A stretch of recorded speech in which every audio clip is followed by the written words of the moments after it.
Heartbreak doesn't have to be the end of love. In my own journey, I discovered how to honor the love we shared with my ex-partner without being trapped in the pain of loss.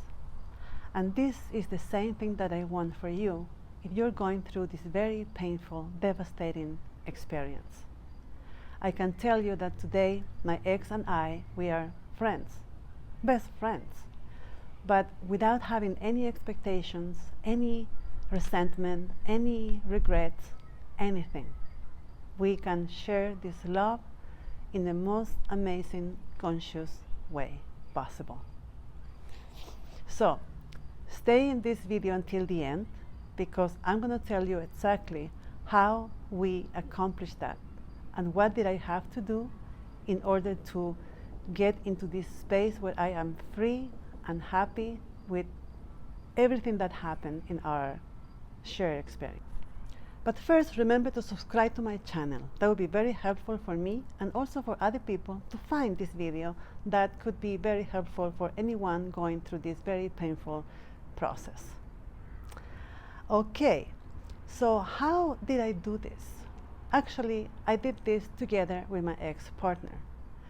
In a very unique way, probably, we processed the end of our relationship together. Not because we decided to do that, it just happened. Our connection was deeply emotional. We were very happy together at that level, and we shared a lot of beautiful experiences. We traveled together in Europe for 5 months, backpacking, facing all sorts of challenges, but always finding home in each other. So I think that made our relationship very solid, very strong. But in the end, something happened and we discovered that we were not compatible. But this is the story that I'm telling you is after the process, but at the moment, it was so devastating. Probably you're going through this right now, so I want to tell you that I know exactly how you feel, and I promise you, eventually this will pass, and you're gonna feel all better again, because it's how life happens, and you will love again, and maybe find the true love that you so well deserve. So what I learned after going through this process was, the first thing was how to deal with my own emotions. Because in order to have a conversation with my ex-partner, I needed to be in a space of calmness. And that is pretty much impossible when we are dealing with emotions, with this roller coaster of emotions that they are very messy, and you are angry, you are sad, you are depressed, you are anxious, and you have obsessive thoughts. It's a real mess. And the only thing that really helped me was taking a bath with warm water, with candles, and we got into the water, feeling the warm, sensation in my body, and while I was crying, it really helped me a lot. So the first thing is try to do something to calm your nervous system. Very important. But at the same time is to acknowledge the emotions, embrace them, accept that we have the emotions and go through them. You have to cry, you cry. If you feel miserable, you feel that. I was in that time, I always have this image in my mind that when I start feeling the pain, that I knew that it was coming to me, I imagined there was a huge wave coming to me. So instead of running away from the pain, I will imagine that I was diving in through the wave, so that way eventually I will get into the other side and stop crying, because we don't cry forever. We cry just for some time. And once we do this a few times, when we feel that this wave, this emotional wave is coming to us, we know that it will pass. So that is a good exercise.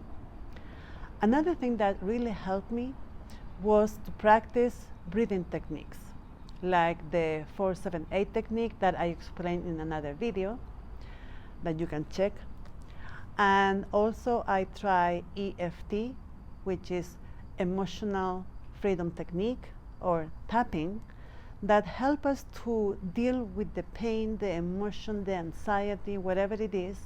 I have another video that you can also check where I explain how to do this, the tapping technique, which was very helpful, because when you are in the middle of these messy emotions going through and racing thoughts and obsessing about everything, that you can't even focus into anything else, the best thing that you could do is to be able to find ways to soothe yourself, to calm your nervous system, because you need this like little space of calmness between the crying and the being so anxious about everything and going crazy that you really believe that you're losing your mind. Yeah, it happened to me many times. So because I wanted to understand, I wanted to listen to what he has to say, and because he was feeling so guilty, but at the same time he wanted to help me to go through this, it was a lot of sharing, a lot of intensity, but I discovered that I needed to be able to offer and to open a safe space for us to have this difficult conversation, so he would feel safe to open up and share with me and be honest about what happened. Because I'm sure that the first thing that you feel is that you want to understand why this happened, how this happened, and you have so many questions that you need to find answers.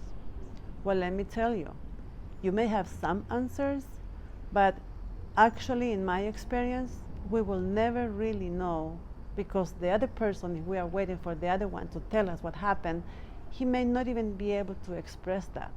It's not that easy. So going back into all this process, at some point, I discovered that I used to go to long walks to think about it. The way I process is by walking. And during those walks, I was like talking to myself and having these conversations about trying to be conscious about my thoughts. That's the number 2. If you can become the observer of your thoughts, you're going to realize that your thoughts, sometimes obsessive thinking, obsessive thoughts, create emotions and feelings. And those feelings create more thoughts. And this is like in a spiral, and you can go, escalate more and more and more until you get really crazy. So to avoid that, the first thing is to become aware of our thoughts. And one way that is very helpful is to write them down, especially when you wake up in the morning, when you are very close to the subconscious mind. The first hour when you wake up, you just have a journal and you just write down everything that comes to your mind. So later on, you're going to be able to see what is the content of your thoughts. What are you telling? What is the story that you are telling to yourself about what happened and about yourself? That is so crucial and important, to have a clear view, to become the observer, because actually we are not our thoughts. We are the one thinking those thoughts. Meditation, I know if I say meditation right now, you're going to say, no way, I cannot meditate. I get it. So you can start with breathing techniques. There are so many up there. The next thing after all that is to really have the conversation with my ex. So we were living in different places, in different cities, so we would do that virtually, online, FaceTime, whatever. And if I was start to feeling activated, like triggered by anything that he would say, I trained myself to recognize that and say, you know what, I am not feeling well about this. Let's stop this conversation now. Let's talk at another time, but I really need to process and take care of myself. It took us maybe a year. And by the time we agreed to get together so we can have closure, I remember that in maybe in a week, when the date to get together was coming near, I started feeling that I didn't want to expose myself to more pain. And I decided that I didn't need the closure. I didn't need to see him again and get together, because that will open the wound all over again. And I just wanted to be, to heal and to feel good and to be at peace and, no more suffering. So this process took like a year, as I said before. And it happened like in a few days. A friend of mine told me, you're going to move on when you get tired of this suffering and all this mess. And it happens exactly like that. It was a point when I reached my limit, and I said, enough.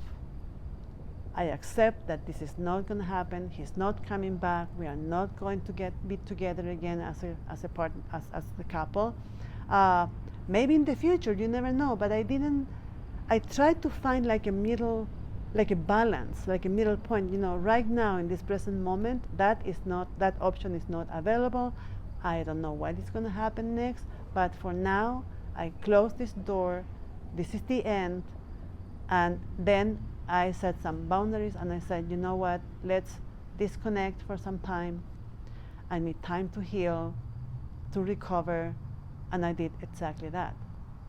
It took maybe a few weeks, or maybe a month or more. I don't remember exactly how long it took. But suddenly, I think like one day, I discovered, oh my God, it doesn't hurt anymore. And that was such a freedom. It was such a blessing. Because during the process, I was asking the universe or God or life or the higher intelligence, whatever you want to name it, please let me keep the love alive without the pain. And I keep doing, repeating that and asking for that to the universe every time I was walking around trying to, process. And one day, voila, I got it. And I can tell you that today we are friends, we communicate. Every time I have something going on in my life, good or bad, I will share with him. He will respond to me, support me. And he's in a new relationship. I have no issues with that, no jealousy, nothing. It's like a miracle.